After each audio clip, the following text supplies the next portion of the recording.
জগত নায়ক জয় জয় সৃষ্টি স্থিতি লয় বিধায়ক অসুৰ নাশক শিৱ সাৰংগ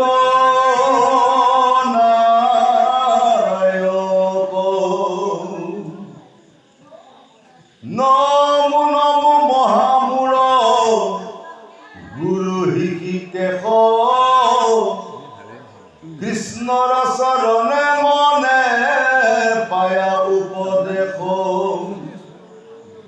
দ্বাদশ স্কন্ধ ধৰ কথা হৰ্ষ দীৰ্ঘ ছন্দে কৃষ্ণৰ কিংকৰে বীৰ শিলাপদ বন্ধে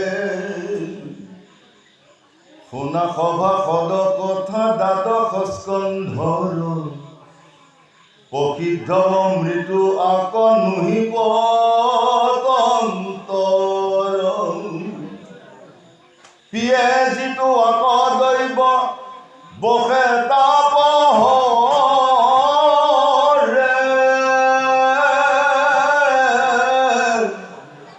অশ্ৰৱণ মাত্ৰকে ইয়াক সমস্তে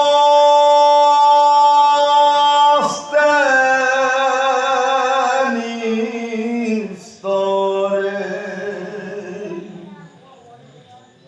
হেন কৃষ্ণ কথা ইটো অচিন্ত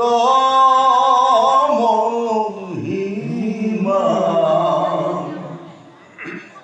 শিষে শুনে যাহাৰ নৰ নাহি সীমা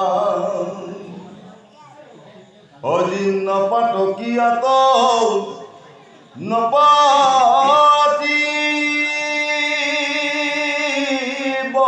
কাণ পাপৰ পুণ্যৰ দেখা প্ৰত্যেকে প্ৰমাণ মাধৱত মতি দিয়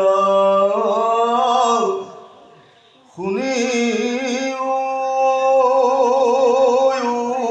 উৎসুকে ৰাজা কষি খাইলা পুনু পুনু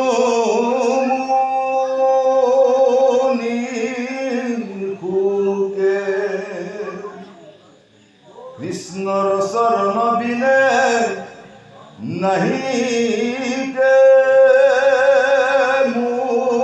মুকুতি 11 স্কন্ধ কইলা দৰায়া যুগুতি কৃষ্ণ কৃষ্ণ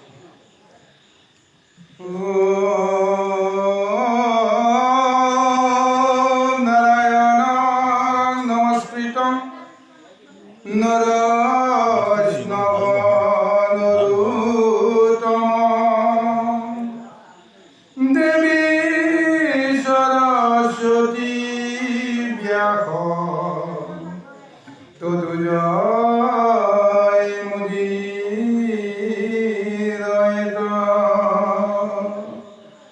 দেবী সরস্বতী ব্যাস তদুজয় মুদির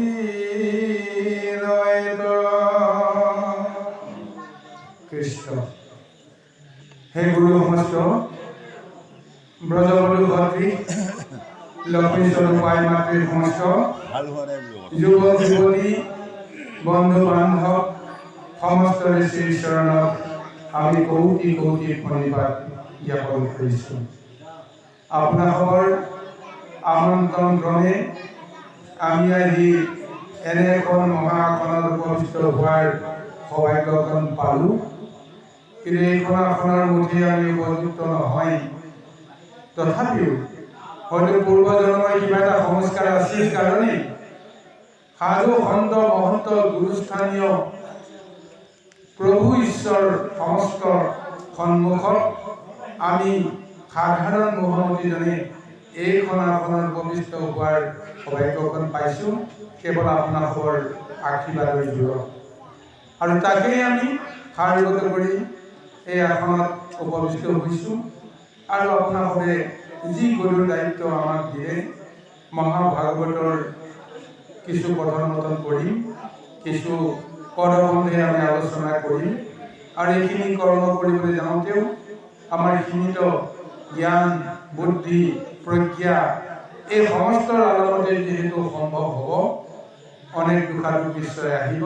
সমস্ত দুখাদুখ আপোনালোকে নিজৰ দাসৰ উদ্ধাৰ কৰি যদি মাৰ্জনা নকৰে তেনেহ'লে আমাৰ দৰে এই মুখ্যমন্ত্ৰীজনৰ পৰিত্ৰাণৰ কোনো উপায় নাথাকিব। গতিকে সবাৰো শ্ৰীচৰণত পুনৰবাৰ প্ৰণিপাত জনাই আজি মহান ভাগৱতৰ পদবন্ধে বিষয়ে আলোচনা কৰিবলৈ প্ৰযত্ন কৰিছোঁ। সেই গুৰু সমস্ত ইতিমধ্যে দ্বাদশ স্কন্ধ মহাভাগৱতৰ পদবন্ধে শুভাৰম্ভ হৈছে। ৰাজবংশাৱলী আৰু কলিৰ ধৰ্ম কথন এই মহা আখ্যানৰ মাজেদি মহাভাগৱতৰ দ্বাদশ স্কন্ধৰ শুভাৰম্ভ ঘটিছে। এই গুৰু সমস্ত আপোনালোকে প্ৰত্যেকেই জানে যে পৰীক্ষিত হেন মহাবৈষ্ণৱ প্ৰভু ভগৱন্তৰ একান্ত ভক্ত, যাৰ গুণৰ কোনো সীমা নাই, অপৰিসীম এক ভক্তি আৰু ক্ষমতাৰ এক মহা নিদৰ্শন হৈছে স্বয়ং পৰীক্ষিত, যিজনে মনুষ্য হৈও দেৱত্ব গুণৰ অধিকাৰী হোৱাৰ সৌভাগ্যখন পাইছিল, যিজনে ৰথৰ জৰিয়তে সমস্ত জগত পৰিভ্ৰমণ কৰিছিল, সেইজনৰ ৰথৰ চকা মাটিত নপৰিছিল, ৰথৰ ঘোঁৰা আকাশী পথেদি গতি কৰিছিল। অৰ্থাৎ সাধাৰণ নৰ মনুষ্যৰ এইটো কেতিয়াও সম্ভৱ নহয়। দেৱত্ব গুণৰ অধিকাৰী তেওঁ হ'ব লাগিব, যাৰ কাৰণত আজি সেইজনক দেৱতাসকলেও মান্যতা কৰিবলৈ বাধ্য হৈছিল। আৰু সেইজনক যেতিয়া ব্ৰহ্মসাপে অভিশপ্ত কৰিলে, সেই সমস্ত কথাখিনি ইতিমধ্যে সুকমণিৰ জৰিয়তে পৰীক্ষিত মহান ভাগৱতৰ প্ৰভু ভগৱন্তৰ মহত্ত্বৰ বিষয়ে 7 দিন 7 ৰাতি এই মহাভাগৱতৰ তত্ত্ব প্ৰদান কৰি আছে। আৰু এদিন এদিনকৈ এতিয়া 7 দিনত ভৰি দিছে। এই 7 দিনৰ অৱসানৰ লগে লগে তক্ষক আহি তেওঁৰ সন্মুখত হাজিৰ হ'ব। সিংহীমণিৰ অভিশাপৰ তাগিদাত সেই তক্ষকে পৰীক্ষিতক দংশন কৰিব। আজি আহি জ্ঞান বিজ্ঞান দদম ৰহস্য মায়া ইহ জীৱ তৰম জাতি দ্ৰব্য ক্ৰিয়া গুণ এই 12টা মহাতত্বৰ অন্তিমত এতিয়া প্ৰৱেশ কৰিছে। আৰু কিছু সময়ৰ পিছতে পৰীক্ষিতে সুকমণিৰ পৰা পাব লগা সমস্ত ভাগৱত তত্ত্ব সামৰণি কৰিব। আৰু এইখনত একাদশ স্কন্ধৰ জৰিয়তে জীৱাত্মা আৰু পৰমাত্মাৰ যি মহাদৰ্শন ইতিমধ্যে জীৱৰ কাৰণে প্ৰযত্ন কৰিলে। জীৱাত্মাই নিজকে বুজি পাই গ'ল, আচলতে পৰমাত্মাৰ অবিহনে জীৱাত্মাৰ কোনো অস্তিত্ব নাই। এতিয়া সেই পৰমাত্মাৰ কৃপা কেনেকৈ পাবলৈ সমৰ্থ হ'ব, আজি দ্বাদশ স্কন্ধৰ মহাতত্ত্বই বিশ্লেষণ আনিব। সেইখিনিকে ক'বলৈ গৈ কলি যুগৰ যিহেতু প্ৰথম ৰজা পৰীক্ষিত, সেইজন ৰজাক কলিয়ে কেনেকৈ গ্ৰাস কৰিব লগা হ'ল, আৰু কলিয়ে গ্ৰাস কৰাৰ লগে লগে কলি যুগৰ আদি ৰজা প্ৰথম ৰজাজনকেই যিহেতু কলিয়ে গ্ৰাস কৰিলে, কলিয়ে দম দিলে, গতিকে সমস্ত কলি যুগক কলি পুৰুষে নিজৰ যি ক্ষমতা সেই ক্ষমতাৰে ৰাজ্য দখল কৰি ল'লে। গতিকে সেই কলি যুগত নৰসকলে কেনেকৈ তৰিব পৰা ব্যৱস্থা, সেই ব্যৱস্থাটো ৰজাৰ জৰিয়তে সেইখিনি মহত্তত্ব প্ৰভু ভগৱন্তে জগতত দি থৈ গৈছে। গতিকে সেই ৰজাৰ নামতেই গোটেই কলিযুগটো চলিব লাগিব। যিজন প্ৰতিষ্ঠাতা সেইজনৰ নামতেই যিমান দিনলৈকে সেই কৰ্মভাগ চলি থাকিব, যুগ চলি থাকিব, সিমান দিনলৈকে তেওঁৰ নামতেই সমস্ত ৰাজ্য, ধৰ্ম, নীতি, আদৰ্শ সংৰক্ষিত হ'ব।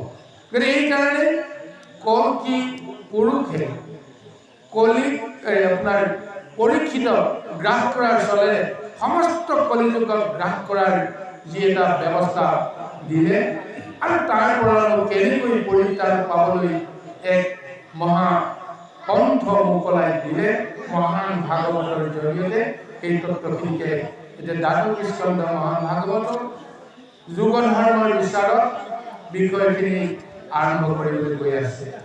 বাৰু সেই গুৰু সমস্ত এতিয়া এই প্ৰভু ভগৱন্তক আমি কেনেকৈ ধ্যান কৰিব লাগিব, কেনেকৈ জানিব লাগিব, কেনেকৈ বুজিব লাগিব, শুভ কৰ্ম এটা কৰিবলৈ যাওঁতে ভগৱন্তক আমি কেনেকৈ আৰাধনা কৰিব লাগিব, মংগলময় এক অনুভূতিৰ মাজেৰে সেই প্ৰভু ভগৱন্তৰ কৃপা পাবলৈ যাওঁতে তেওঁক আমি বন্দনা কৰিব লাগিব, যিটো আজি মহান ভাগৱতৰ জৰিয়তে শুভাৰম্ভ কৰিছে ভাগৱত টীকাকাৰ শংকৰদেৱ গুৰুজনাই।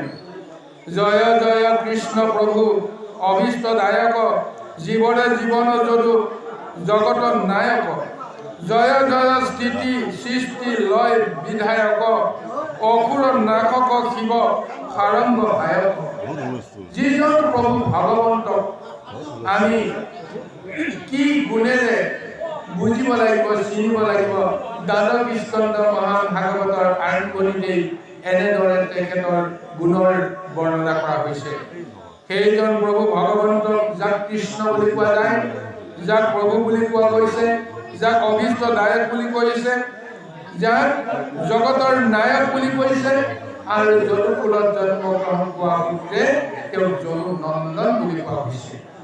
গতিকে সেইজন প্ৰভু ভগৱন্ত কৃষ্ণ, যিজনে সমস্ত জীৱৰ মনৰ অভীষ্ট সাধন কৰিব পৰাকৈ তেওঁ ধৰ্ম, অৰ্থ, কাম, মোক্ষ চতুৰ্বৰ্গৰ সাধনৰ জৰিয়তে নিজৰ তত্ত্ব বিশ্লেষণ দি থৈছে।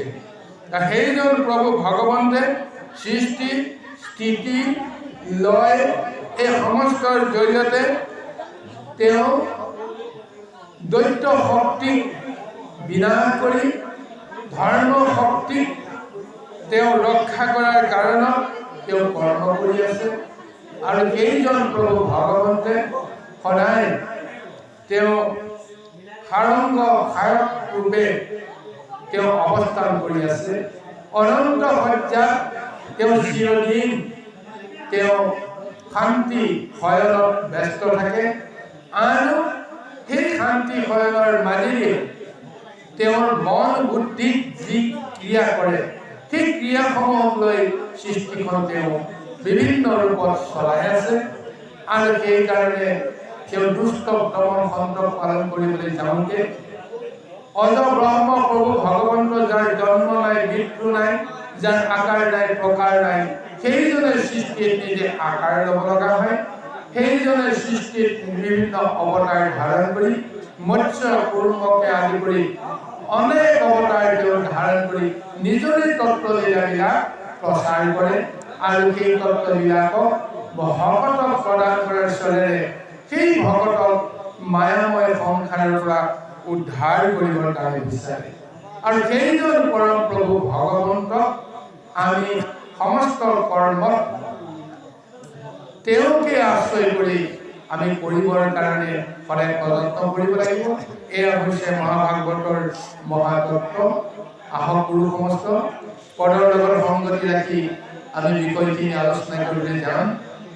আৰু সময় সাপেক্ষে এই মহাভাগৱতৰ দ্বাদশ স্কন্ধ যিহেতু কাহিনীৰ কোনো লৌকিকতাৰ কোনো ইয়াত আশ্ৰয় গ্ৰহণ কৰা নাই, কেৱল আধ্যাত্মিক আৰু পাৰমাৰ্থিক দৃষ্টিৰ জৰিয়তেহে এই মহাভাগৱতৰ মহাতত্ত্ব আমি লাভ কৰিব পাৰিম। যাৰ কাৰণত এই আধ্যাত্মিক আৰু পাৰমাৰ্থিক তত্ত্বখিনি বিশ্লেষণ কৰিবলৈ যাওঁতে হয়তো আমাৰ অজানিত বহুতো দুৰ্গতি হৈ যাব। সেইকাৰণে সবাৰো শ্ৰীচৰণত পুনৰবাৰ প্ৰণিপাত কৰিছোঁ আৰু আমি পদবন্ধে আগবাঢ়িবৰ কাৰণে প্ৰযত্ন কৰিছোঁ। কৃষ্ণ ঋত্ৰ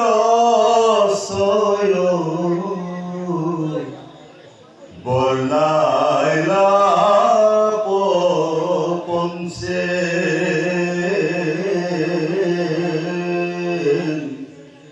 যাক শুনি লোকে সংসাৰ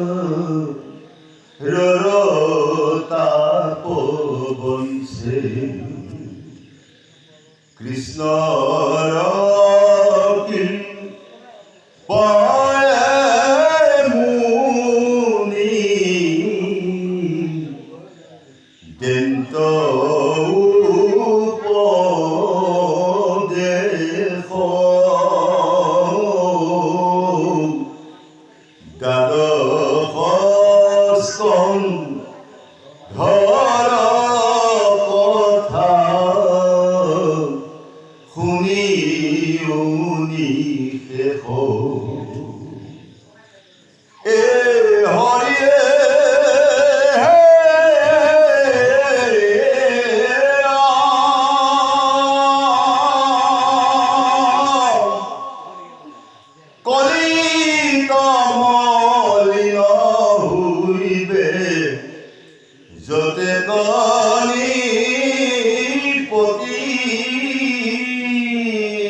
যে কৃষ্ণৰ চৰিত্ৰ বৰ্ণনা কৰাৰ লগে লগে সেই কৃষ্ণৰ চৰিত্ৰই যাৰ হৃদয়ত ক্ৰিয়া কৰে, সেই চৰিত্ৰ ক্ৰিয়া কৰাৰ লগে লগে মন বুদ্ধি শুদ্ধি হৈ পৰিব পাৰে।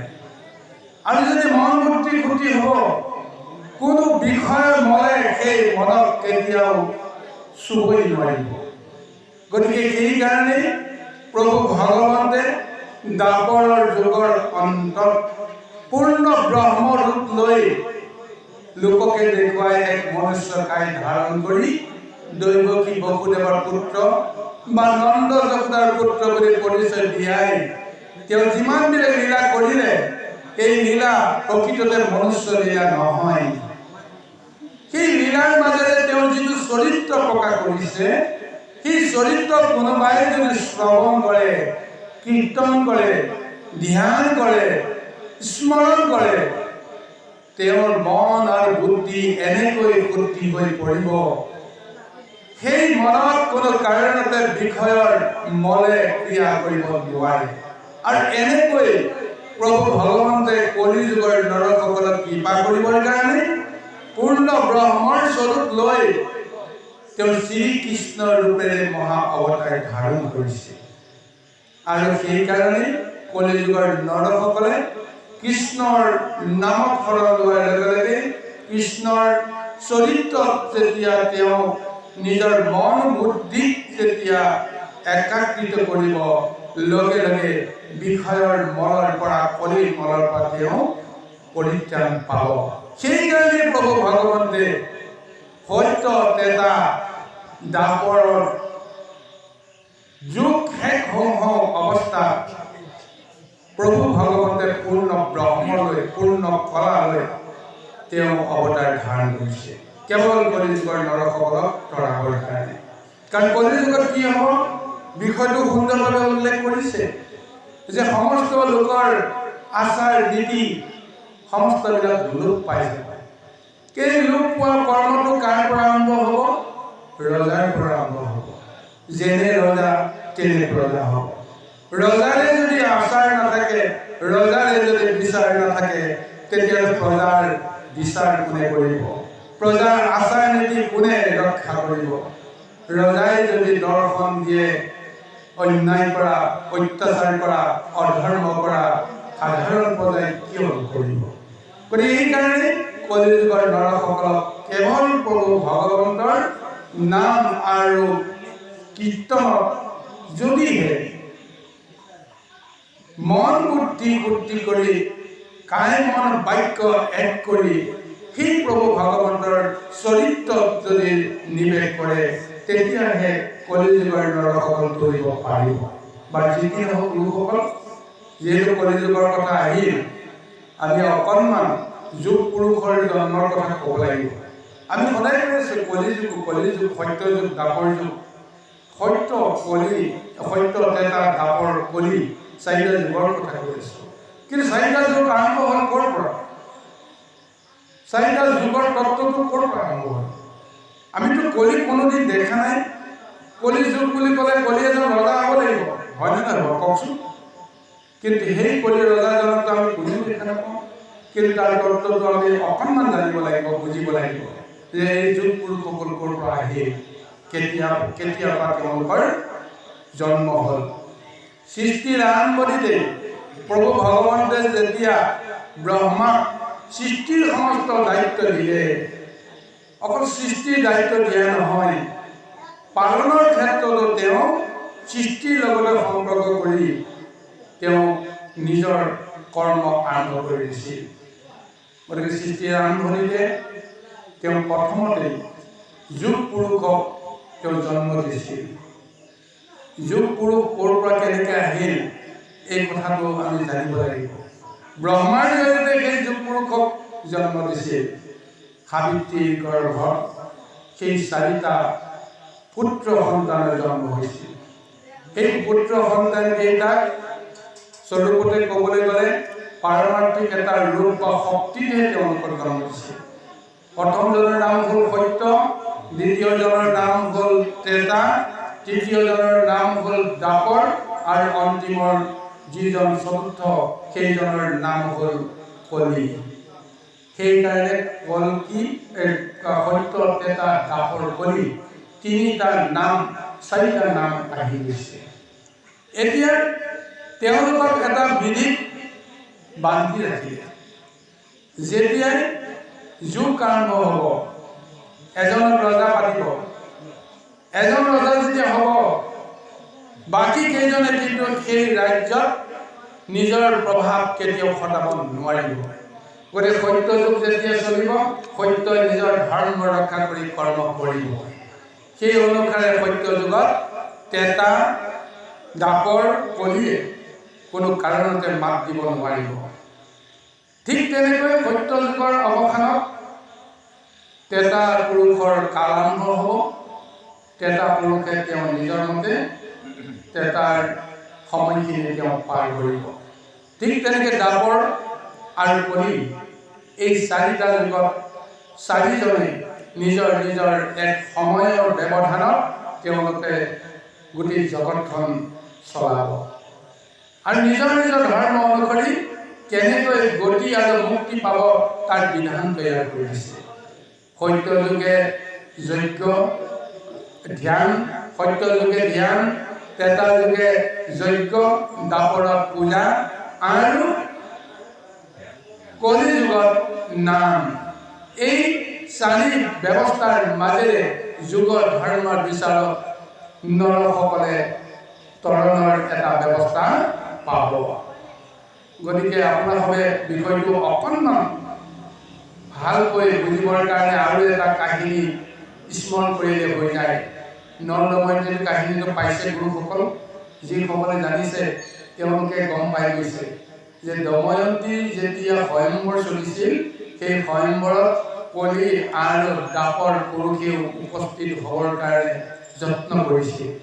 কিন্তু তাৰ আগতেই মনুষ্য এজনক নল ৰজাক তেওঁ যেতিয়া মানে বৰমাল্য পিন্ধাই দিলে, তাতেই দাপৰ আৰু কলকী পুৰুষৰ বিতুষ্ট হৈ তেওঁলোকক নানান ধৰণৰ দুৰ্গতিৰ এক ব্যৱস্থালৈকে লৈ গৈছিল। কিন্তু সেইখিনি সময়ত সত্যযুগহে চলি আছিল। দাপৰ আৰু কলিয়ে কেতিয়াও তাত নিজৰ মতে কৰ্ম কৰিব নালাগিছিল। গতিকে তাতেই তেওঁলোকৰ দুখ হ'ল, আৰু সেই দুখৰ প্ৰায়শ্চিত্তও তেওঁলোকে সময়ত ভুগিব লগা হ'ল। গতিকে সেইকাৰণে এই কলিযুগ বুলি ক'লে আমি বেলেগ এটা কথা ভাবিব নালাগিব। সিও এজন ৰজা, ব্ৰহ্মাৰ পুত্ৰ, তেওঁৰ অধীনতহে বাকী সমস্তই কৰ্মখিনি কৰিবৰ কাৰণে ৰজা হ'ব লগা হ'ল। পিছত মনুৰ জন্ম হ'ল। মনুৰ জৰিয়তে এক ৰজাৰ ব্যৱস্থা এটা চলিলে, আৰু সেই ৰজাৰ জৰিয়তে আপোনাৰ মনন্তৰৰ দিশবিলাক আৰম্ভ হ'ল। 14 মনন্তৰত প্ৰভু ভগৱন্ত আপোনাৰ ব্ৰহ্মাৰ এটা দিন, আৰু 14 মনন্তৰত এটা ৰাতি, ঠিক এনেকৈ ব্ৰহ্মাৰ এটা দিন সম্পূৰ্ণ হয়। এনেকৈ এটা দিনৰ পিছত আকৌ মহা প্ৰলয়ৰ জৰিয়তে সৃষ্টিখন লয় হয়। ব্ৰহ্মাৰ যেতিয়া ৰাতিপুৱাই আকৌ আৰম্ভ কৰে, এনেদৰে সৃষ্টিখন চলি আছে। বাৰু যি কি নহওক, আমি বিষয়খিনি পদৰ লগত সংগতি ৰাখি সময় সাপেক্ষে আলোচনা কৰিম। এতিয়া এই কলিযুগত যৌগ ধৰ্মৰ বিচাৰ মতে কলকি পুৰুষৰ যিটো গুণ, যিটো দুখ, সেই গুণ আৰু দুখক লৈ যিহেতু কলিযুগৰ নৰসকল চলিব লগা হয়, গতিকে তাকেই এতিয়া বিশ্লেষণ দিছে।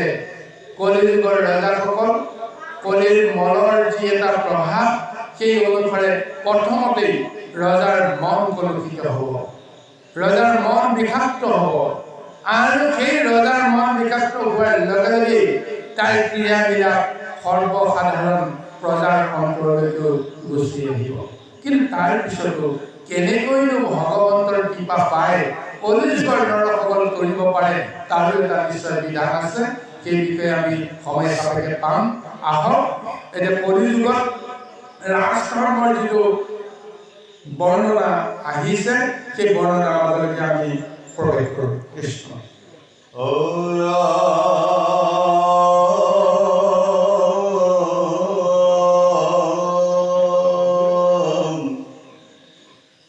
যেন যেন অনৰ্থ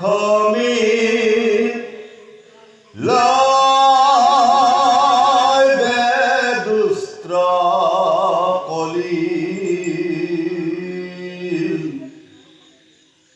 ভৱিষ্যত ৰাজাৰ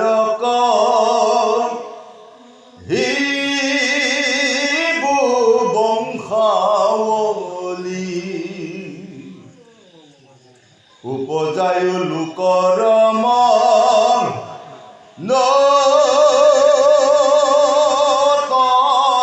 বীৰকতি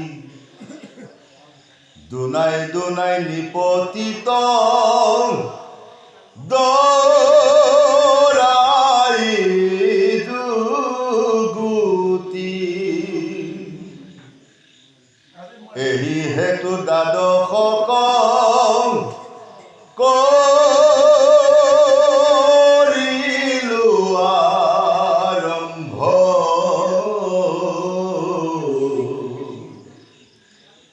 কলিৰ প্ৰভাৱে প্ৰজা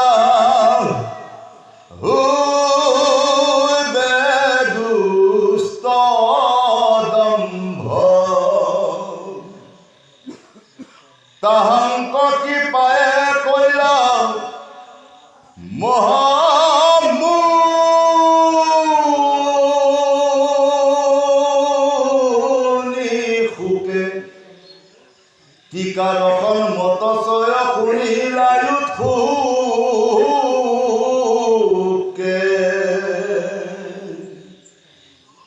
পাছে পৰীক্ষিতে সুক মুনিত সংশয় যদুবিংশতি ভুবন কৃষ্ণ কৃপাময়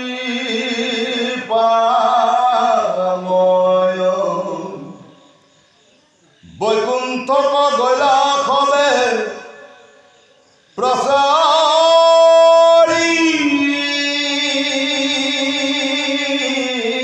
চৰিত্ৰ কয়ুকাৰ বংশেৰ ভোলা পৃথিবীত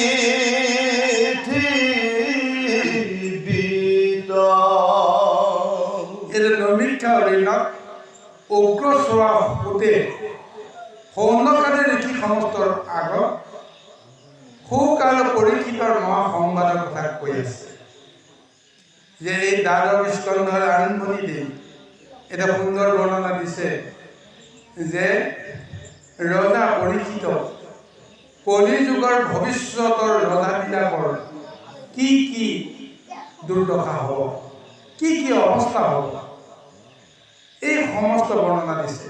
কাৰণ কলিযুগত আৰম্ভণিতে যিজন ৰজা হৈছিল সেইজন ৰজাই হ'ল পৰীক্ষিত। কৃষ্ণ যি সময়তে এই ধৰাধাম এৰি থৈ বৈকুণ্ঠলৈ গুচি গ'ল, সেইখিনি মুহূৰ্ততে কলিয়ে আহি কোনেও গম নোপোৱাকৈ নিজৰ ৰাজ্যত নিজে প্ৰৱেশ কৰিলে।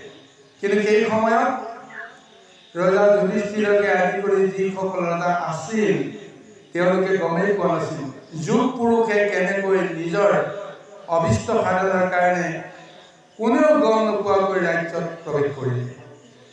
কিন্তু ৰাজ্যত প্ৰৱেশে কৰিলে নিজৰ ৰাজ্য বিস্তাৰ কৰিব পৰা শক্তি সেই সময়ত তেওঁলোকে পোৱা নাছিল। কাৰণ সেই সময়ত ধৰ্ম হৈ আছিল ৰজা। সেই ধৰ্ম ৰজা কোনে আছিল? স্বয়ং যুধিষ্ঠিৰ। কিন্তু কৃষ্ণ বুজি যোৱাৰ লগে লগে তেওঁ বুজি পালে যে আমাৰ আৰু কাম নাই, যে কৃষ্ণৰ লগতে সত্য যুগলৈ সত্য ত্ৰেতা দ্বাপৰ তিনিটা যুগত যি ধৰ্মৰ যিবিলাক ব্যৱস্থা সমস্তবিলাক কৃষ্ণৰ লগতে গুচি গ'লগৈ। এতিয়া কেৱল অনাচাৰ অত্যাচাৰ উৎপীড়ন এইসমূহ আৰম্ভ হ'ব আৰু এইসমূহক লৈ এতিয়া যুগ আৰম্ভ হ'ব কলিযুগ। কলিযুগত আমাৰ দৰে দাপৰত জন্মগ্ৰহণ কৰা কৰ্ম কৰাসকলৰ কোনো কাম নাই। গতিকে তেওঁ যি মুহূৰ্ততে গুচি গ'ল সেই মুহূৰ্ততে কলিয়ে প্ৰৱেশ কৰিলে আৰু যুধিষ্ঠিৰকে আদি কৰি সমস্তও এইখন সংসাৰৰ পৰা গুচি যোৱাৰ আগমুহূৰ্তত পৰীক্ষিতৰ হাতত ৰাজ্যভাৰ গতাই থৈ দিছে। আৰু সেই ৰাজ্যভাৰ গতাই থৈ যোৱাৰ পিছতো এতিয়া কল্কি পুৰুষে কোনো কাৰণতে পৰীক্ষিতৰ জৰিয়তে তেওঁ দেশত প্ৰৱেশ কৰিবলৈ সুযোগ পোৱা নাছিল। কিন্তু তেওঁ বহুত প্ৰচেষ্টা কৰি কৰি এটা সময়ত তেওঁ সফল হ'ল। বাৰু যি কি নহওক, আজি সেই যুগ পুৰুষৰ যিটো ব্যৱস্থাৰ কথা এতিয়া স্বয়ং পৰীক্ষিতকে অন্তিমত ভোকমণিয়ে তেওঁ দৰ্শন দি থৈ গ'ল যে তোমাৰ যে এই অৱস্থা হ'ল, তুমি যে আজি ঋষি শাপত দগ্ধ হ'লা, তুমি যে 7 দিনতে মৃত্যুবৰণ কৰিব লাগিব বুলি এটা তুমি ঋষিৰ অভিশাপ পালা, কাৰণটো এটাই যে তুমি কলিগ্ৰাসত তুমিও পৰিব লগা হ'লা। কলি ক্ৰিয়াৰ কাৰণে আজি জগতত এনেকুৱা এক প্ৰাদুৰ্ভাৱ হৈছে আৰু তোমাৰ জৰিয়তে বাকী সমস্ত ৰজাও কলিযুগত এনেকুৱা এটা অৰ্থন্তত কৰিব লাগিব। অৰ্থাৎ কল্কি পুৰুষে সদায় মনুষ্যক তেওঁ পৰীক্ষা লয়। পৰীক্ষাৰ জৰিয়তে জীৱসকলক তেওঁ ভীতিগ্ৰস্ত কৰিবলৈ যত্ন কৰে।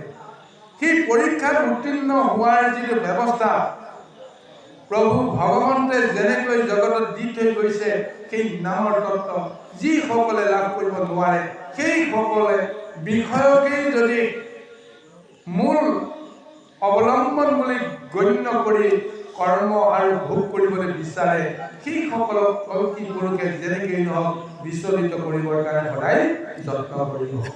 গতিকে সেইকাৰণে কল্কি পুৰুষৰ এই লক্ষণেই সেইটো কাক কেনেকৈ বিচলিত কৰিব লাগে আগুৱাই যোৱাৰ সুযোগকণ কল্কি পুৰুষে কেতিয়াও কাকো নিদিয়ে, কিন্তু আগুৱাই যোৱাৰ সুযোগকণ মনুষ্যে নিজে নিজে ল'ব পাৰিব লাগিব।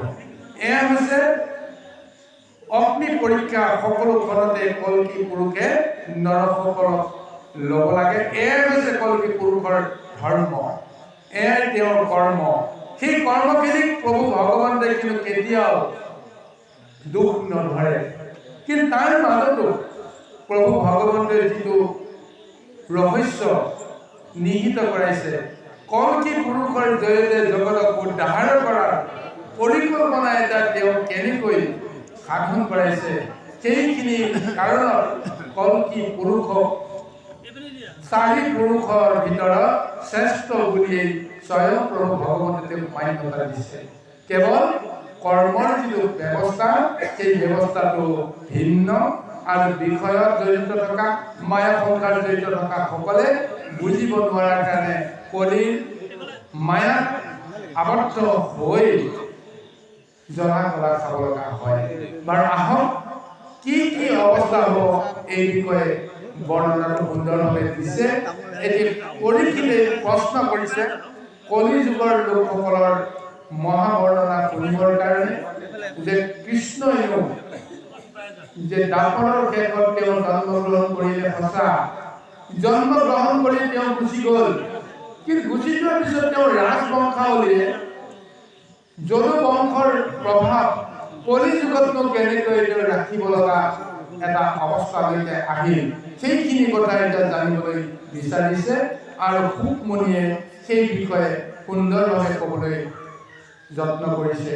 আহক আমি পদৰ মাজত বিচাৰিছোঁ। কৃষ্ণ কলিগদতি ৰাজা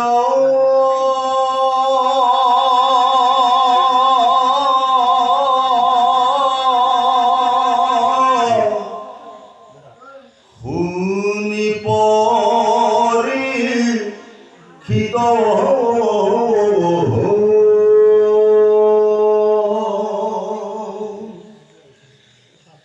হৈ বুজেন যেন ৰাজা দুৰ্জনক লিত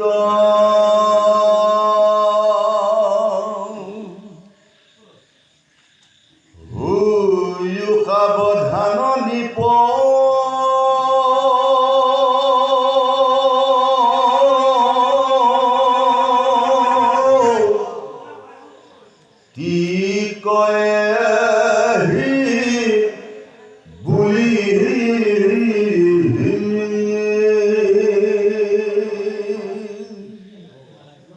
সমস্তে বনাইলা মুনি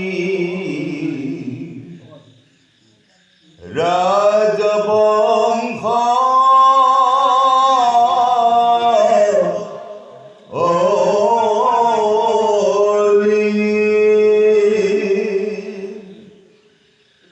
যাৰ বংশে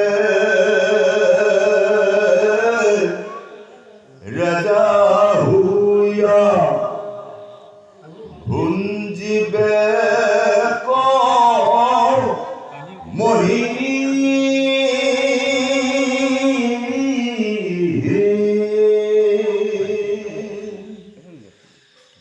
যতে কবৰিষ যাৰ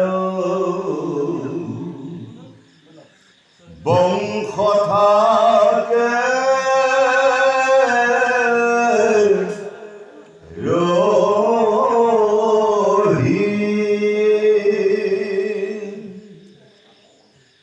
পাপে হইবে ৰাজা জিত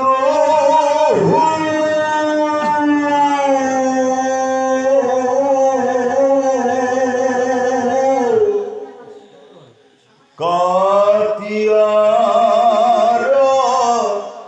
যাক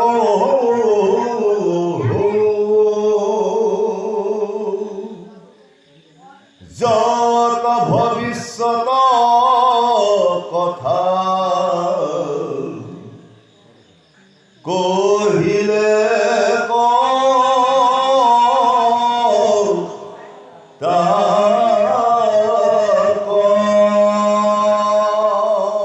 এতিয়া ভোগমণিয়ে পুনৰবাৰ পৰিশীলন কৰিছে যে কলিযুগত ৰজাসকল স্বভাৱতে দুৰ্মতি হ'ব।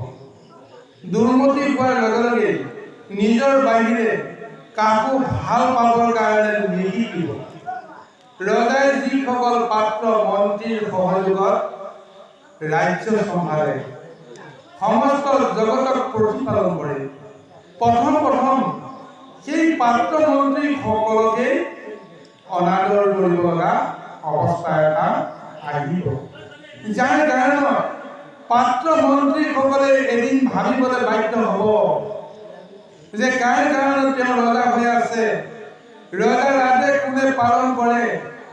গতিকে প্ৰথম ৰজাৰ আদেশ পালন কৰিব ৰজাৰ অনুচৰসকল, পাত্ৰ মন্ত্ৰীসকল। গতিকে সেইসকলকে যেতিয়া দীৰ্ঘদিন অনাদৰ কৰিবলৈ আৰম্ভ কৰিব, তেওঁলোকৰ মাজত মনে মনে বিদ্ৰোহৰ জুই জ্বলিব। আৰু সেই বিদ্ৰোহৰ জুয়ে এনেকুৱা এটা অৱস্থা পাব যে ৰজাক মাৰি নিজে ৰজা হোৱাৰ আকাংক্ষা কৰিব লগা হ'ব। অৰ্থাৎ ৰাজধৰ্মতেই প্ৰথম অৰ্থন্তৰ আহিব। আৰু সেইকাৰণে কলিযুগত যিসকল ৰজা হ'ব তেওঁলোক অত্যন্ত বিষয়ত তেওঁলোকে মলমতি হ'ব, নিজৰ বাহিৰে কাকো তেওঁলোকে চিন্তা নকৰিব। সেইকাৰণে কৈছে যে যাৰ বংশে ৰাজা গুয়া ভুঞ্জি বেক মহি যতেক কৰিব যাৰ বংশ থাকে বহি পাত্ৰে ভুইবে ৰাজ্য ৰাজা যিটো কাটিয়াৰ ৰাজাক যত ভৱিষ্যতৰ কথা কহিলে কথাক। স্পষ্টভাৱে কৈ আছে যে ৰজাক মাৰি ৰজা হোৱাৰ প্ৰৱণতাটো ৰজাৰ মনৰ পৰাই প্ৰথম আৰম্ভ হ'ব। তেওঁ যদি প্ৰজাক যদি কোনো কাৰণতে বিশ্বাস নকৰে, নিজৰ সিংহাসনৰ প্ৰতি যদি সদায় লোলুপ দৃষ্টি থাকে, পাত্ৰ মন্ত্ৰীসকলকে যদি বিশ্বাস কৰিবলৈ তেওঁ যদি টান পোৱা এটা ৰূপ পাই যায়, সেই অবিশ্বাসেই তেওঁৰ কাৰণে কাল হ'ব। গতিকে ৰজাক মাৰি প্ৰজাই ৰজা হোৱাৰ এটা প্ৰৱণতা কলিযুগত আৰম্ভ হ'ব। যুগ ধৰ্ম বিচাৰত এইবিলাক জানো চলি থকা নাই জানো? আমি বুৰঞ্জীৰ পাত লুটিয়ালে আমি গম পাওঁ যে ৰজাৰ বংশৰ পুৰুষেহে ৰজা হ'ব পাৰে, হয়নে নহয় বাৰু? ৰজাৰ পুত্ৰেহে ৰজা হ'ব পাৰে। সেই অনুসাৰে এই ৰাজধৰ্মৰ বিচাৰত কৰ্মখিনি চলি থাকোঁতে সাধাৰণ প্ৰজাই কেতিয়াও ৰজা হোৱাৰ দুৰাকাংক্ষা কৰিব নোৱাৰে। কিন্তু সেই কলিযুগতে এই ৰজাসকলৰ জৰিয়তে কি হৈছে যে পাত্ৰ মন্ত্ৰীসকলৰ বিশ্বাসভাজন, আস্থাভাজন এনেকুৱা অৱস্থাৰ পৰা স্ফলিত হয় আৰু তেওঁলোকে অৱশেষত পাত্ৰ মন্ত্ৰীসকলৰ ষড়যন্ত্ৰৰ বুলি হ'ব লগা হয়। আৰু এই তত্ত্বৰে এতিয়া কলিযুগৰ ৰাজধৰ্ম আৰম্ভ হৈ আছে।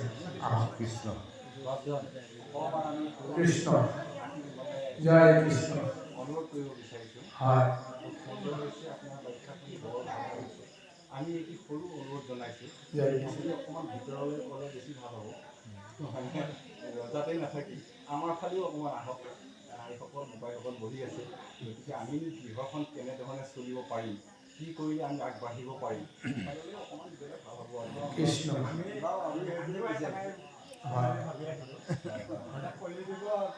আমাৰ যিখন ৰাজ্য চলি আছে আৰু এতিয়া গুৰুসকল এই বিষয়টো অকণমান আচৰিবৰ কাৰণে আৰু অলপমান যাব লাগিব, কাৰণ আমি বিষয়বস্তুৰ লগতে সম্বন্ধ ৰাখিয়েই আমি আগবাঢ়ি যামতো। গতিকে আমাৰ নিজস্ব এটা আমাৰ দৃষ্টিভংগী এটা নিশ্চয় নোহোৱা নহয়। আমি নিশ্চয় পৰিৱেশ বুজি বিষয়খিনি নিশ্চয় আলোচনা কৰিবলৈ যত্ন কৰিম। কৃষ্ণ।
হৃদয়ু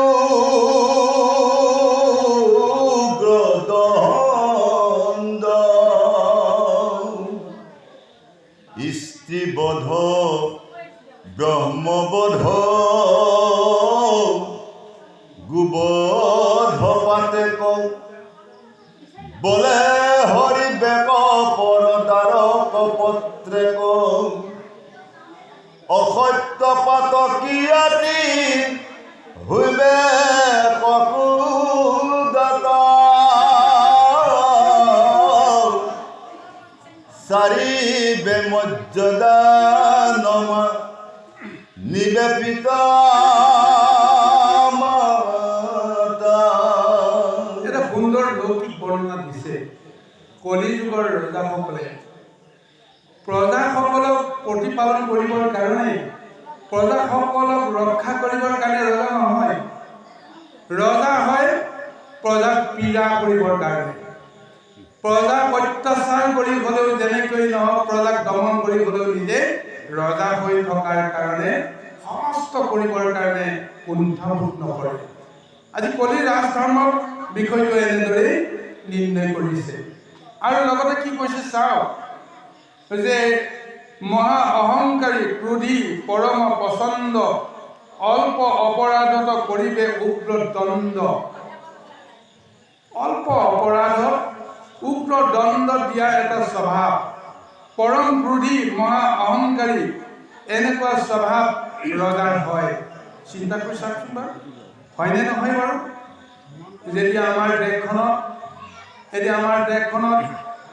এতিয়া বিৰোধী আৰু শাসকীয় দুটা পক্ষ আছে এই দুটা পক্ষ থাকিব লাগে কাৰণে বিধিগতভাৱে আমাক ৰক্ষা কৰিছে কিন্তু আত্মসন্মান বজাই ৰাখি প্ৰত্যেকৰে কৰ্ম কৰাটো দেশৰ কাৰণে কৰ্ম কৰাটো প্ৰত্যেকৰে এটা ধৰ্ম হোৱাটো উচিত কিন্তু আমি কি কৰোঁ যেতিয়া আমি ৰাজদণ্ড পাই গ'লোঁ আমি পৰম ক্ৰোধী হৈ কি কৰিছোঁ বিৰোধী শক্তিক দমন কৰিবৰ কাৰণে সৰ্ব শক্তি প্ৰয়োগ কৰিব লগা হয় অৰ্থাৎ এনেকুৱা এটা ভাৱনা আহি যায় যে এইসকল কেনেকৈ শত্ৰু হ'ল দেশৰ নাগৰিক নহয় নেকি বাৰু কাৰোবাক যদি অল্প দুখতেই মহা শাস্তি যদি দিব লগা হয় তেতিয়াহ'লে কিমান এক শত্ৰুতা আচৰণ কৰিব লগা হয় বিদেশী শত্ৰুৰ লগত দেশীয় শত্ৰুৰ লগত কোনো যেন পাৰ্থক্য নাইকিয়া এটা অৱস্থা ৰাজধৰ্ম ৰক্ষা কৰোঁতাসকলৰ পৰাই আৰম্ভ হয় কাৰণ ৰজা যেতিয়া হ'ব তেওঁ সমস্তৰে ৰজা নহ'ব জানো দুখী সুখী বিৰোধী বুলি কোনো কথা থাকিব নোৱাৰে চৰকাৰ বা ৰজাৰ পক্ষত সমস্তবিলাক প্ৰজা সমস্তৰে দুখ আৰু সুখৰ সমভাগী তেওঁ হ'ব লাগিব হৃদয়ৰ ব্যথা বুজিব লাগিব ৰামচন্দ্ৰই যেতিয়া ৰজা হৈছিল তেওঁ সেই ৰাজ্য সম্ভালৰ সময়ত তেওঁ প্ৰত্যক্ষ কৰিছিল যে দেশত কোনো কাৰণতে কোনো লোক অসুখী নহয় সমস্তবিলাকে সুখী হৈ আছে ৰামচন্দ্ৰৰ ৰাজত্ব কালত কিন্তু তথাপিও তেওঁ চিন্তা কৰিছিল নহয় কিবা কাৰণত যদি কোনোবাজনৰ অন্তৰত যদি মোৰ প্ৰতি এটা বিশেষ ভাৱ আছে কোনোবাই যদি মোৰ প্ৰতি অবিশ্বাসৰ এটা ধাৰণা এটা লৈ আছে তেতিয়াহ'লে সেইজনকো মই যেনেকৈ নহওক মই শুদ্ধ কৰিব লাগিব তেওঁ নিজে স্বপ্নবেগ লৈ প্ৰজাৰ দুখ সুখৰ কথা তেওঁ চিন্তা কৰা নাছিল গৈ ক'ত পৰিলেগৈ যে সাধাৰণ ধুবা এজনৰ মুখত তেওঁ এষাৰ বাক্য তেওঁ নিজে শুনি তেওঁ প্ৰমাণ পাই গ'ল যে সমস্ত লোকসকলৰ মনত মোৰ প্ৰতি এটা আস্থা আছে বিশ্বাস আছে কিন্তু এইজনৰ অন্তৰত মোৰ প্ৰতি এটা অবিশ্বাস আছে মোৰ প্ৰতি এটা ক্ৰোধ আছে সেইকাৰণে তেওঁ কৈছে যে ৰামৰ ঘৰলৈ ৰাৱণৰ আশ্ৰয়ত এটা বছৰ থকা সীতা জগতে শান্তি বুলি তেওঁ ক'ব পাৰে সতী বুলি ক'ব পাৰে মই কিন্তু বিশ্বাস নকৰোঁ এনেকুৱা যদি হোৱা তেতিয়াহ'লে মই কিন্তু তোমাক কেতিয়াও ৰক্ষা নকৰোঁ মই কেতিয়াও আশ্ৰয় নিদিম মই লগে লগে ত্যাগ কৰিম এই ধাৰণাটো যেতিয়া তেওঁ পাই গ'ল চিন্তা কৰিলে এওঁৰ মনত এটা বিগ বাষ্প আছে সোমাই। এই বিগ বাষ্পটো প্ৰকৃততেতো অমূলক নহয়। ৰজাৰ বিচাৰ কি যে মোৰ কি দুখ আছে, প্ৰজাই মোৰ কি দুখ দেখা পাইছে, এইটো তেওঁ নিজেই অনুসন্ধান কৰি তেওঁ বিচাৰ কৰিব পাৰিব লাগিব। ৰামচন্দ্ৰই কৈ দিলে হয়, প্ৰজাৰ মনত যে অবিশ্বাসৰ ভাৱ এটা আছে, যাৰ কাৰণত মই আজি এজনৰ অবিশ্বাসৰ পাত্ৰ হৈছোঁ, কাইলৈ দুজনৰ হ'ম, কাইলৈ হাজাৰজনৰ হ'ম। এনেদৰে যাওঁতে যাওঁতে এদিনাখন মই সমস্ত প্ৰজাৰে মই অবিশ্বাসী হৈ পৰিম। গতিকে এই সময়তে মই প্ৰজাৰ বিশ্বাস ভাজন হ'বৰ কাৰণে, সেইজনৰ অন্তৰৰ যিখিনি অবিশ্বাসখিনি নাইকিয়া কৰিবৰ কাৰণে তেওঁ কঠোৰ সিদ্ধান্ত ল'ব লগা হ'ল। নিজৰ ভাৰ্যাকে তেওঁ ত্যাগ কৰিবলৈ তেওঁ কুণ্ঠাবোধ নকৰিলে। সিও এটা বেলেগ চেপ্টাৰ। কিন্তু যেতিয়া তেওঁ ভাৰ্যাক তেওঁ ত্যাগ কৰিলে, লগে লগে সেইজনৰ অন্তৰত থকা যিখিনি কুবুদ্ধি বা যিখিনি বেয়া ধাৰণা সমস্তবিলাক কি হৈ গ'ল, লগে লগে পৰিষ্কাৰ হৈ গ'ল। ৰামৰ প্ৰতি কোনো কাৰণতে কলংক ভাৱ তেওঁ কেতিয়াও ৰাখিব নোৱাৰা হ'ল। গতিকে ৰজাৰ ধৰ্মটো হৈছে সেইটো। কিন্তু আজি মোৰ বিৰুদ্ধে কোনোবাই যদি কিবা প্ৰকাৰে যদি কিবা এটা বাক্য এটা প্ৰয়োগ কৰে, লগে লগে তেওঁ শত্ৰু বুলি গণ্য কৰিলোঁ। মই লাগে যিমানেই দুখৰ দুখী নহওক, মই সেইটো কেতিয়াও নিবিচাৰোঁ। ল'ৰা শাসনৰ পৰা আৰম্ভ হৈছে নহয় জানো? প্ৰজাৰ প্ৰতি কৰা যিটো অত্যাচাৰ অনাচাৰ, প্ৰজাৰ প্ৰতি কৰা দমন পীড়ন, এই ব্যৱস্থাটো আমি বুৰঞ্জীত পাইছোঁ ল'ৰা ৰজাৰ পৰা। আজিৰ কথা মানে আমি ক'ব লগা কোনো কাৰণ নাই, কাৰণ প্ৰত্যেকেই আত্মবুদ্ধিৰে বিশ্লেষণ কৰিলে তাৰ ৰিজাল্টটো পাই যায়। গতিকে যি কি নহওক, এই ব্যৱস্থাৰ মাজেৰে কলি যুগ চলি আছে। প্ৰজাই কোনো কাৰণতে ৰজা হ'বলৈ স্বপ্ন দেখিব নালাগে, কিন্তু প্ৰজাই স্বপ্ন দেখিবৰ কাৰণে কলিযুগত এটা নীতি বন্ধা হৈ গ'ল। গণতন্ত্ৰ প্ৰতিষ্ঠা হোৱাৰ লগে লগে এই বিষয়টো আৰু এটা বিকাশ স্বৰূপত সোমাই গৈছে। এতিয়া আমি যিহেতু বুদ্ধি ৰজা পাতিব পৰালৈকে আহিলোঁ, গতিকে আমিও ৰজা হোৱাৰ অলিক স্বপ্নত আমিও বিভোৰ হ'বলৈ বাধ্য হৈছোঁ। গতিকে কলিযুগত এইকাৰণে নানা ধৰণৰ কেলেংকাৰী, কাকো কোনেও বিশ্বাস কৰিব নোৱাৰা এটা অৰ্থন্তৰময় পৰিস্থিতি আহি গৈছে। এই যুগ ধৰ্মৰ বিচাৰ, ইয়াত কেতিয়াও আমি দুখাদোষ আমি কাকো দিব নোৱাৰোঁ। যুগৰ ধৰ্মতে এইটো যেতিয়া চলি আছে, কোনো কাৰণতে বিশেষ কোনোবা এজনক আমি দুখী বুলি ক'ব নিবিচাৰোঁ। বাৰু যি কি নহওক, আহকচোন বাৰু ইয়াৰ পিছত নিশ্চয় কিছু কথা আমি অকণমান আলোচনা কৰিম। কলিযুগ ক'ত চলি আছে, কলিযুগটো আমাৰ যে দেহতো চলি আছে, কলিযুগ যে আমাৰ দৈনন্দিন জীৱনত যে চলি আছে, এই ব্যৱস্থাখিনি নিশ্চয় আধ্যাত্মিকতাৰে আমি কিছু আলোচনা কৰিম। আহক আৰু দুটামান পদ আগুৱাই যাওঁ। কৃষ্ণ খনেকে হৰি শুক খনেকে কুল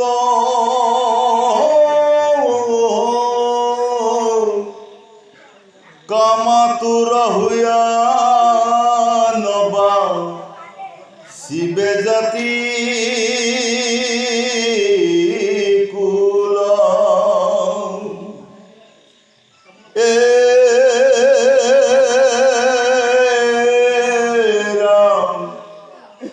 পৰদায়া গমন পা তেকে হইবে ভস্ত্র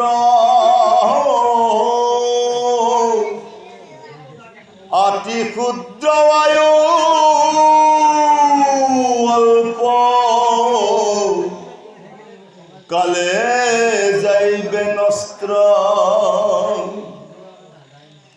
মহন্ত জনতবাতি মিলাইবে বিপাক ইষ্টি বলে নিবে বেহি পিরিবে প্রজাক আতি নাসারি বেভি চাৰিয়কুলিন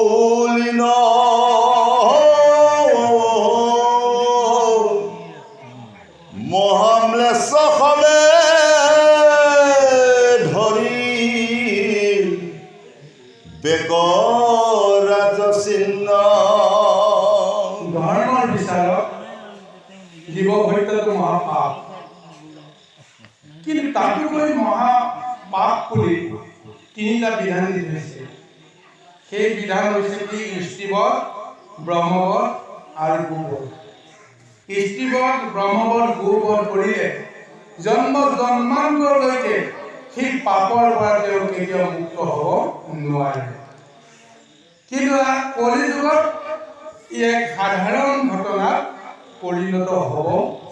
ইষ্টিবধ কৰিবৰ কাৰণে কুণ্ঠাবোধ নকৰিব, ব্ৰহ্মবধ কৰিবৰ কাৰণে কুণ্ঠাবোধ নকৰিব আৰু গোবধ কৰিবৰ কাৰণেও কুণ্ঠাবোধ নকৰিব।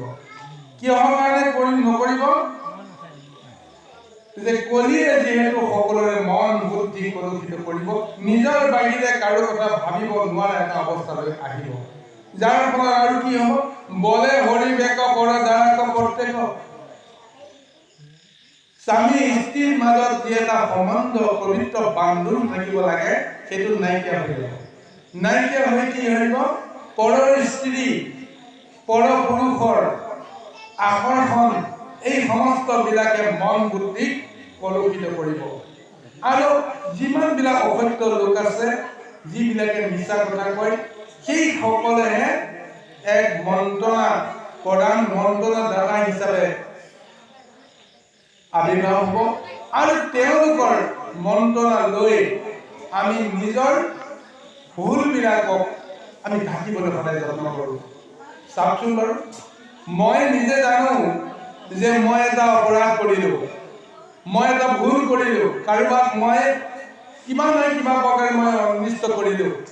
যেতিয়া এই ভুলটো ধৰা পৰাৰ এটা মোৰ যেতিয়া আশংকা আহি গ'ল, মই কেনেকৈ বাচিম, কেনেকৈ মই সকলোৰে পৰা এই দুখটো মই লুকুৱাই ৰাখিম, এই বুলি যেতিয়া চিন্তা কৰোঁ, তেতিয়া মই কোনোবা এজনৰ ওচৰত গৈ আশ্ৰয় লওঁ যে মোৰ এইটো হ'ল, গতিকে এইটোৰ কাৰণে তুমি মোক যেনেকৈ নহওক মোক বচাই দিব লাগে, কি বুদ্ধিৰে মই বাচিব পাৰিম। গতিকে কাৰোবাৰ ওচৰত যেতিয়া মই আশ্ৰয় ল'লোঁ, সেইজনে মোক যেনেদৰে তেওঁ উপদেশ দিব, সেই উপদেশ মতে যদি মই নিজৰ ভুলটো লুকুৱাই ৰাখিবৰ কাৰণে, মই নিজৰ বেয়া কৰ্মখিনি ঢাকি ৰাখি মই ভাল বুলি পৰিচয় দিবৰ কাৰণে তেওঁৰ পৰা যিটো মই উপদেশ পাম, সেই উপদেশ মতে কৰ্মখিনি কৰিব লাগিব। অৰ্থাৎ সেইজন কি হ'ব? সেইজন কোৰ মন্ত্ৰদাতা নহ'লনে বাৰু? তেওঁ নিজে জানে যে এওঁ মহা অপৰাধী, তেওঁ মহা ভুল কৰিছে, কিন্তু ইয়াক বচাবৰ কাৰণে কি কৰিব লাগিব? মই কিবা নহয় কিবা এটা কৌশল অৱলম্বন কৰি এটা তেওঁ কুপথ এটা প্ৰদান কৰিব লাগিব। গতিকে তাৰ বিনিময়ত কি হ'ব? যে কুমন্ত্ৰণাই মোৰ মন বুদ্ধিক দিনক দিনে সদায় কলুষিত কৰিব লাগিব। গতিকে সেইকাৰণে কুমন্ত্ৰণাদাতা যিসকল আছে কলিযুগৰ নৰসকলে, সেইসকলকহে আটাইতকৈ বেছি মান্যতা প্ৰদান কৰিব। এনেকেই বিষয়খিনি আহিব যে খনেকে হৰিক সুখ খনেকে আকুল, সেইকাৰণে মুহূৰ্ততে সুখ, মুহূৰ্ততে দুখ, মনৰ ভাৱটো কোনো কাৰণতে সুস্থিৰ নহ'ব। যেতিয়া মনেৰে ভবা মতে কৰ্মটো সাধন হ'ব, সেই মুহূৰ্ততে আমাৰ সুখ আহে, সুখ অনুভৱ কৰোঁ। কিন্তু মুহূৰ্ততে সেই কৰ্মটোকে যেতিয়া আমাক খেদি আহিব, লগে লগে আমাৰ মনত আকৌ দুখ আৰু যন্ত্ৰণা আৰু নানান ধৰণৰ আমি এক জটিল প্ৰক্ৰিয়াৰ মাজত সোমাই পৰিবলৈ বাধ্য হওঁ। এটা ভুল ঢাকিবৰ কাৰণে আৰু এটা ভুল যেতিয়া মই ল'ব লগা হয়, সেইটো ভুল ঢাকিবৰ কাৰণে আৰু কত ভুল কৰিব লাগিব। এটা ফাঁকি দি আমি ৰক্ষা কৰিবৰ কাৰণে দুটা ফাঁকি দিব লাগিব, সেইটো ফাঁকি ৰক্ষা কৰিবৰ কাৰণে আৰু চাৰিটা ফাঁকি দিব লাগিব।